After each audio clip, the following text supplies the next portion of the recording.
በደቡብ ኢትዮጵያ ክልል በርካታ ሰው ተኮር ፕሮጀክቶች በአጭር ጊዜ እየተጠናቀቁ ለምረቃ እየበቁ ነው። በጌዴኦ ዞን ይርጋ ጨፌ ከተማን ባለፉት 6 ወራት ውስጥ ተገንብተው የተጠናቀቁ ልዩ ልዩ ፕሮጀክቶች ተመርቀው ለአገልግሎት ክፍት ሆነዋል።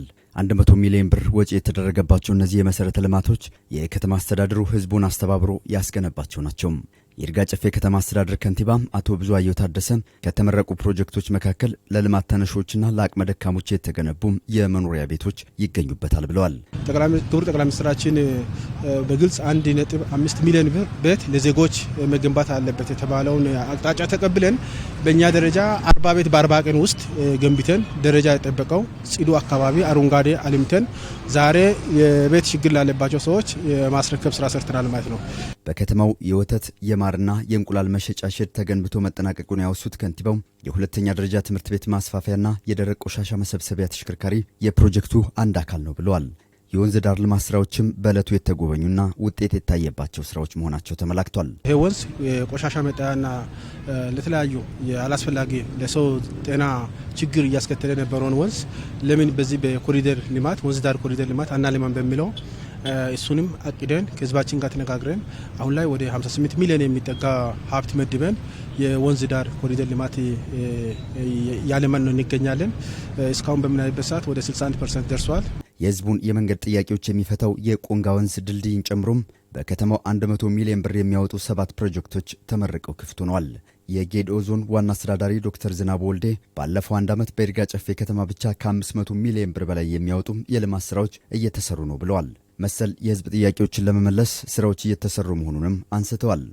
ከህዝብ የተነሱ ጥያቄዎችን በተገቢ መንገድ በመመለስ ሰፊ ስራዎችን እየሰራን እንገኛለን። ይህንን ደግሞ ህዝባችን ኮንፈርም ስላደረገ ምርጫ ብቻ ጠብቀን የምንሰራ ፕሮጀክት ሳይሆን ህዝባችንን ቀረብ ብለን እየጠየቅን ለህዝባችን አስፈላጊ የሆነውን ድጋፍ ሁሉ ከማድረግ አንጻር የጀመርናቸው የልማት ስራዎች በሁሉም በዞናችን ከተሞች እንዲሁም በገጠርም ከተማ የሚቀጥል ነው የሚሆነው። ፕሮጀክቶችን ተዛዙሮ የመረቁት የደቡብ ኢትዮጵያ ክልል ርዕሰ መስተዳድር ጥላሁን ከበደም ፕሮጀክቶች ጅምሮችን በአጭር ጊዜ የመጨረስ ማሳያ ናቸው ብለዋል። በሂደቱ የህዝቡና የአመራሩ ሚና ላቅ ያለ እንደነበርም አንስተዋል። ህዝብን ካስተባበር እንዴት ከተሞቻችንን መቀየር እንችላለን የሚል በርካታ ስልጠና መድረኮችን አመራሮች ተሳትፈን በተለይ ከተሞቻችን የብልጽግና ተምሳሌት እንዲሆኑ ያረጁ የተጎሳቆሉ የሚሸቱ ከተሞች መቀየር አለባቸው።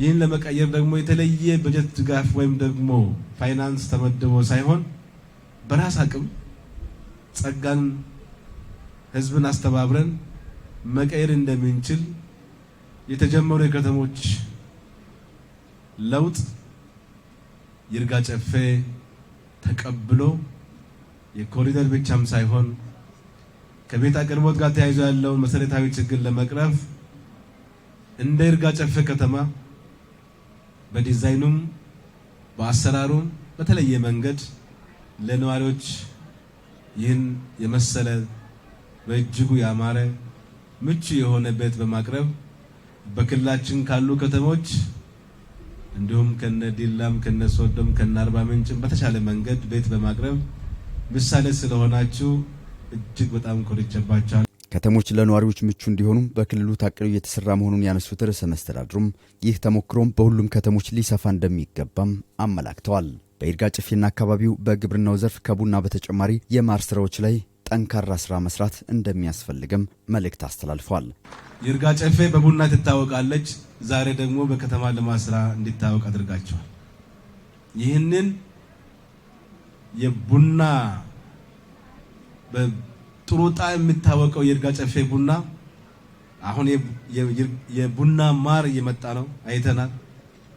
የልማት ትሩፋት አይተናል። ስለዚህ ቡና ማሳ ውስጥ ብዙ ቀፎዎችን አርሶ አደሮቻችን በማሰራጨት ከይርጋ ጨፌ ልዩ ጣዕም ያለ ቡና ማር ተቀነባብሮ ለማዕከላዊ ገበያ የሚቀርብበት ሁኔታ እንዲፈጠር ግብርና ይሄንን አጠናክራችሁ እንድትሰሩ አደራ ለማለት ፈልጋለሁ።